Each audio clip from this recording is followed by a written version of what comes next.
కోనసీమ జిల్లాలో ఇంకా హైటెన్షన్ కొనసాగుతూనే ఉంది. మంటలు ఇంకా ఎగిసిపడుతూనే ఉన్నాయి.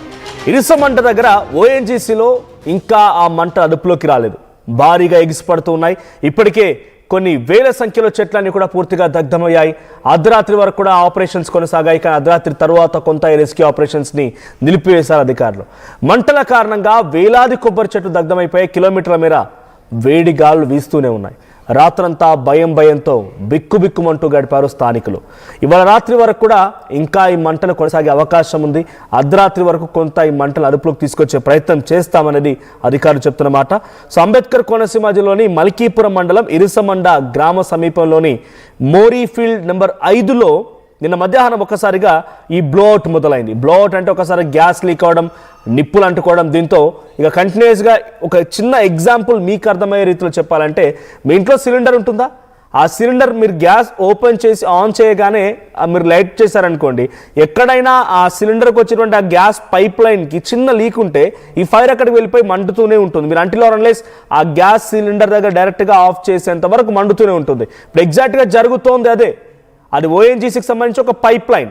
సో ఆ ఫీల్డ్ నెంబర్ 5 దగ్గర కొన్ని వర్క్ జరుగుతున్నాయంట. ఆ వర్క్ జరిగే దాంట్లో చిన్న నిప్పు రవ్వలు అంటుకొని ఆ గ్యాస్ లీక్ అయిపోయింది.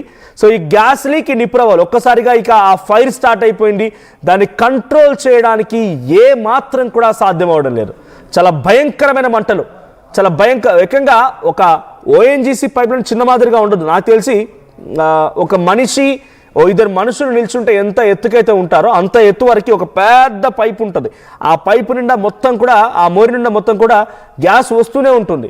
ఒక్కసారి మీకు మంటలకు సంబంధించి విజువల్ చూపించలేకపోతాం డ్యూ టు సమ్ రెస్ట్రిక్షన్స్. కానీ ఇక్కడ ఆ వర్క్ ఏదైతే జరుగుతుందో అక్కడ చూడండి, ఆ 2 కొబ్బరి చెట్ల మధ్యలో నుంచి చాలా లైటింగ్ అనిపిస్తుంది కదా, అదంతా కూడా లైటింగ్ అంతా కూడా మంటలే. ఏ స్థాయిలో మంటలు అక్కడ ఎగిసిపడుతున్నా చూడండి. సో దీనే ఇప్పుడు బ్లోఅవుట్ అంటారు. సో ఇరుసమండ గ్రామంలోని స్టార్ట్ అయిన ఈ బ్లోఅవుట్ కాస్త ఇంకా ఏమాత్రం తగ్గడం లేదు. ఒకప్పుడు ఇది పాషర్లపూడి అనేటువంటి ప్రాంతంలో కూడా ఇటువంటి మాదిరిగానే ఒక బ్లోఅవుట్ అయిందంట. సో అప్పుడు దీని మాదిరిగానే సిచ్యువేషన్ చోటు చేసుకుంది. కానీ ఇంతకంటే భయంకరంగా అప్పుడు చోటు చేసుకుని ఇప్పుడు దాదాపుగా దాన్ని తలపిస్తుందని అక్కడ స్థానికులు చెప్తున్నమాట. ఇప్పటికే ఇళ్లకు తాళాలు వేసి పిల్లా పాపలతో సమీప గ్రామాల్లోని ప్రాంత ప్రజలంతా కూడా అక్కడి నుంచి వెళ్ళిపోయారు. జిల్లా అధికారులందరూ కూడా వారిని హుటాహుటిన తరలించి పునరావాస కేంద్రాల్లో అక్కడే ఉంచుతూ ఉన్నారు. సో ఇరుసమండ గ్రామంలోని ఈ ప్రదేశంలో 1993లో ఓఎన్జీసీ డ్రిల్లింగ్ నిర్వహించిందట. ఆ తర్వాత ఈ బావిని వదిలేసింది. అక్కడ డ్రిల్లింగ్ చేశారు, ఈ బావిని వదిలేశారు. అయితే ఈ బావిని ఓఎన్జీసీ సంస్థ 2024లో డీప్ ఇండస్ట్రీస్ ప్రైవేట్ లిమిటెడ్కు సబ్లీజ్కి ఇచ్చిందంట. సో ఇక్కడ వర్క్ ఓవర్ రిగ్తో ఆ సంస్థ అన్వేషణ చేపట్టింది. ఈ బావిలో చమురు, గ్యాస్ నిక్షేపాలన్నట్టుగా గుర్తించింది. అక్కడ ఒక బావిని తవ్వి ఓఎన్జీసీ అలా వదిలేసింది. తర్వాత పట్టించుకోలేదు. 1993లో స్టార్ట్ చేసిన దాన్ని వదిలేస్తే 2024లో మళ్ళీ ఈ సంస్థ ఇంకొక ప్రైవేట్ కంపెనీకి లీజ్కి ఇచ్చింది. అయితే అక్కడ చాలా ఎక్కువ చమురు అండ్ గ్యాస్ నిక్షేపాలు అనే విషయం ఎప్పుడో గుర్తించారు.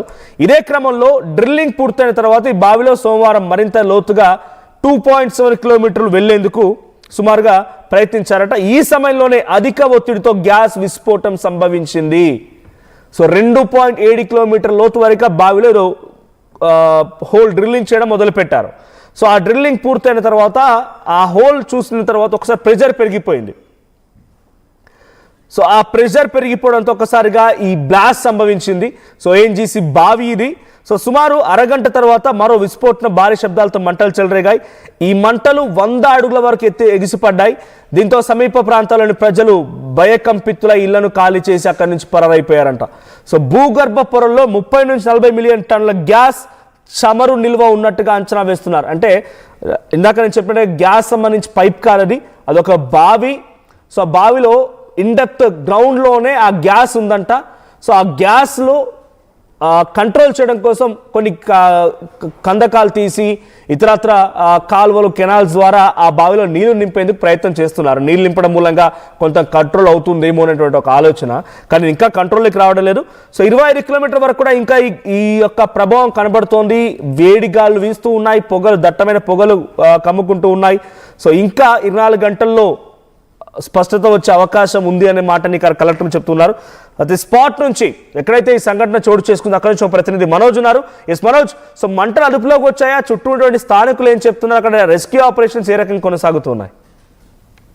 దాదాపు ఇరుసుమండ గ్రామంలో ఓఎన్జీసీ బావి నుంచి మంటలు అనేవి నిన్న మధ్యాహ్నం 11 గంటల నుంచి ప్రారంభమయ్యాయి. ఇప్పటికి కూడా మంటలు అనేవి అదుపులోకి రాలేదని చెప్పాలి. పెద్ద ఎత్తున ఇక్కడ సహాయక చర్యలు చేపడుతున్నారు. దాదాపు ఇక్కడ ఉన్న ఓఎన్జీసీ సిబ్బంది ఎవరు కూడా దీన్ని కంట్రోల్ చేయలేని పరిస్థితి. దాదాపు ఢిల్లీ, ఒడిశా ప్రాంతాల నుంచి అయితే నిపుణుల టీం వచ్చే అవకాశం ఉండడంతో ఈ రోజు ఏమన్నా కంట్రోల్లోకి వస్తాయా, లేదంటే ఇంకా మరికొన్ని రోజులు ఇదే విధంగా కొనసాగుతుంది అనేది అయితే మనం చెప్పలేని పరిస్థితి. ఎందుకంటే దాదాపుగా 20 గంటలు పైగా గడిచొస్తున్నప్పటికీ కూడా ఎక్కడ కూడా దీంట్లో ఎక్కడ చిన్నగా కూడా మంటలు అదుపులోకి వచ్చిన పరిస్థితి ఎక్కడ కనిపించట్లేదు.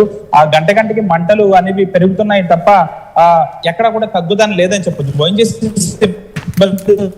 దాదాపు 200 నుంచి 300 సిబ్బంది వరకు ఇక్కడ తీవ్రంగా శ్రమిస్తున్నారు.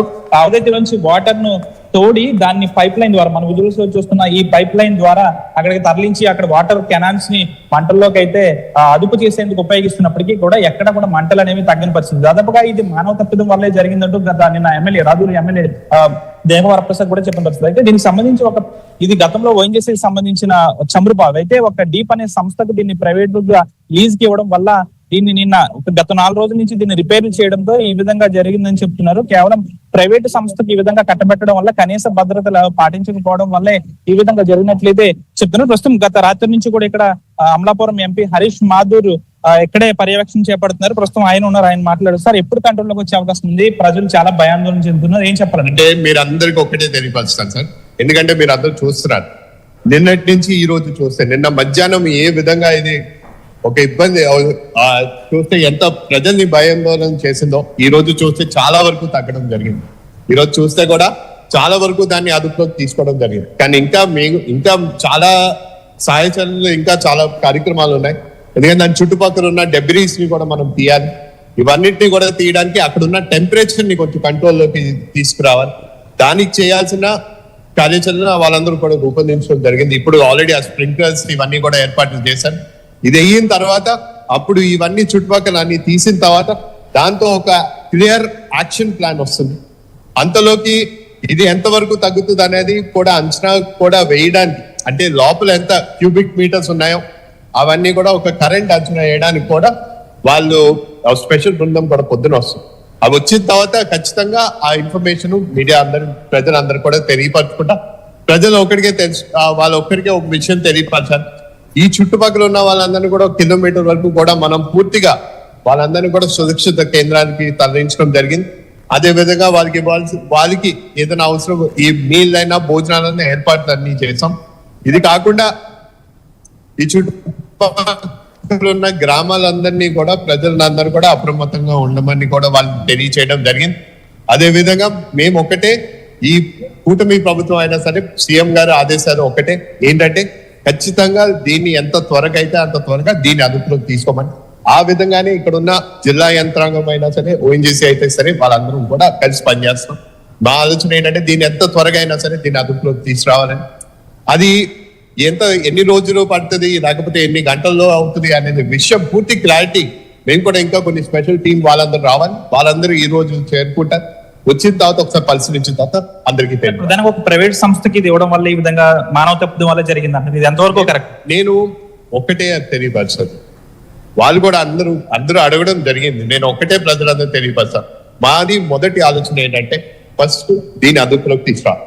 దీన్ని ఎంతవరకు అయినా సరే దీన్ని అదుపులోకి తీసుకొచ్చిన తర్వాత ఇది పూర్తిగా ఆర్పేసిన తర్వాత అయినా సరే దాని తర్వాత ఇన్వెస్టిగేషన్ టీంలు అన్ని ఏర్పాటు అవుతాయి. ఖచ్చితంగా దీంట్లోని ఆ ప్రైవేట్ సంస్థ వ్యవస్థ ఏం చేశారో అవన్నీ కూడా ఆధారాలతో అన్ని బయటకు వస్తాయి. స్పెషల్ టీం నన్ను ఏర్పాటు చేస్తాం. ఖచ్చితంగా దీని లోనంతా వెళ్ళి అన్ని విషయాలు తెలుసుకుందాం. ఇందులోని కానీ ఎక్కడైనా సరే నిజంగా ఆ రిపోర్ట్ వచ్చిందా, రిపోర్ట్ ప్రకారం ఎక్కడైనా నిర్లక్ష్యం వల్ల లేకపోతే ఎవరైనా సరే నిర్లక్ష్యం వల్ల కానీ ఇది కానీ జరిగిందనే విషయం కూడా బయటకు వస్తే ఖచ్చితంగా వాళ్ళు తీసుకోవాల్సిన చర్యలు కూడా ఉంటాయని కూడా వాళ్ళందరూ రాత్రి నుంచి కూడా అధికారులతో పాటు కంటి మీద నిద్ర లేకుండా మీరు కూడా వారితో పాటు సమన్వయం చేసుకుని పనిచేస్తున్నారు. అంటే కోనసీమ అంటే దాదాపు ఇలాంటి బ్లాస్టులు జరుగుతున్నాయి, ఓఎన్జీసీ రిగ్గులు ఎక్కడ పడితే అక్కడ ఎలా వదిలేస్తున్నారని ఒక భయాందోళన కూడా ఉంది. పచ్చని కోనసీమలో చాలా మంది భయపడుతున్న పరిస్థితి. అంటే భవిష్యత్తులో ఇలాంటివి జరగకుండా ఎటువంటి చర్యలు చేపట్టే అవకాశం ఉంది? నేను మీ అందరికీ నాకు ఒక విషయం, ఈ ప్రైవేట్ వ్యవస్థకి ఇచ్చినప్పుడు ఇలాంటి ఇష్యూలు జరిగాయి అనేది కూడా ఇది రెండోసారి నా దృష్టికి రావడం కూడా. ఒకటి వీటిని ఏ విధంగా మనం అనేది ఈ ఇన్ఫర్మేషన్ కూడా మేము కూడా సేకరించాం. ఖచ్చితంగా మా ఆలోచన ఏంటంటే ఫస్ట్ ఇది అదుపులోకి వచ్చిన తర్వాత ఈ విషయాన్ని మనకి ఇక్కడ ఎందుకంటే ఇక్కడ ఉన్న డిస్కవరీ ఫీల్డ్స్ రిగ్స్ అనేవి చాలా వరకు ఉన్నాయి. వాటి అన్నిటికీ ఒక ప్రిలిమినరీ చెక్స్ అనేవి ఏ విధంగా పెట్టాలనేది అది కూడా మేము ఓఎన్జీసీతో వాళ్ళతో కూడా మాట్లాడుతాం. కానీ ఇప్పుడు అప్పుడే అవన్నీ చేసే పరిస్థితి లేదు. ఫస్ట్ ఏంటంటే ఈ రిగ్ ని ఇప్పుడు దీన్ని అదుపులోకి తీసుకురావాలి. అది తీసుకొచ్చిన తర్వాత సీఎం గారి దృష్టికి తీసుకెళ్తూ దీని నుంచి వచ్చిన రిపోర్ట్ ప్రకారం మిగతా రిగ్స్ ఎప్పుడన్నా మళ్ళీ ఏదైనా దాన్ని పరిశీలించినా దాన్ని ఏర్పాటు చేయడం చేస్తే అప్పుడు ఖచ్చితంగా ఈ చెక్స్ అండ్ బ్యాలెన్సెస్ చేసే విధంగా కూడా చర్యలు తీసుకుంటాం. ప్రధానంగా కోనసీమ జిల్లా వాసులు చాలా భయాందోళన చెందుతున్నారు. వారిలో మీరు ధైర్యాన్ని నింపే విధంగా ఏ విధంగా చెప్తారు? మేము ఒకటే సార్, ప్రజలందరికీ ఒకటే తెలియపరచుకుంటాం. కూటమి ప్రభుత్వం అయితే మాత్రం ఒకే ఆలోచనలో ఉంది. ఖచ్చితంగా ఇది అదుపులోకి తీసుకొచ్చే విధంగా తీసుకొచ్చే వరకు మేము అందరం కూడా ఇక్కడే ఉంటూ దీన్ని ప్రతి నిమిషానికి కూడా పర్యవేక్షణ చేయడం జరుగుతుంది. అదే విధంగా ముఖ్యమంత్రి వర్యులు కూడా ప్రతి గంటకు కూడా దీన్ని రిపోర్ట్లు తీసుకుంటూ ఎంతవరకు తగ్గింది, ఇంకా ఎంత ఎఫెక్ట్ ఉంది, ఇంకా దీన్ని ఏ చర్యలు తీసుకుంటున్నారు అవి కూడా ఆయన పర్యవేక్షణ చేస్తున్నారు. ఖచ్చితంగా మేము ఒకటే ప్రజలు చెప్తాం, మేమందరం కూడా ఇక్కడే ఈ అందుబాటులో ఉంటూ దీన్ని ఖచ్చితంగా ప్రతి నిమిషానికి కూడా మేము దీన్ని పర్యవేక్షణ చేసుకుంటూ ఏ విధంగా ముందుకెళ్తే బాగుంటుందని మేము చర్యలు తీసుకున్నాం. ఖచ్చితంగా మేము ప్రజలకు ఒకటే హామీ ఇస్తాం, దీన్ని ఈ రిగ్ ఇది ఒక ఐసోలేటెడ్ రిగ్ వల్ల ఈ ప్రాంతం ఈ రిగ్ చుట్టుపక్కల వరకు ఉంటుంది కానీ తప్పించి ఎక్కడ వెళ్ళే ఇంకో కానీ దాటే అవకాశం కూడా లేదు. మేము ఒకటే తెలియపత్రం ఇప్పటి వరకు కూడా చూస్తే చాలా వరకు ఈవెన్ మంటలు కూడా తగ్గాయి. సో మేము ఎక్స్పెక్టింగ్ ఏంటంటే ఇంకా కొద్ది గంటల్లోని కూడా ఇంకా చాలా వరకు తగ్గే అవకాశాలు ఉన్నాయి. బట్ ఏదైనా సరే ప్రతి నిమిషం మేము మానిటర్ చేసుకుంటూ మేము అందరం ఉన్నామని కూడా ప్రజలు తెలియదు. Thank you so much. ఇది ఎంపీ హరీష్ మాధురి చెప్తున్నారు. మనం కొంచెం ముందుకు వెళ్దాం. ఏదైతే ఈ మంటలు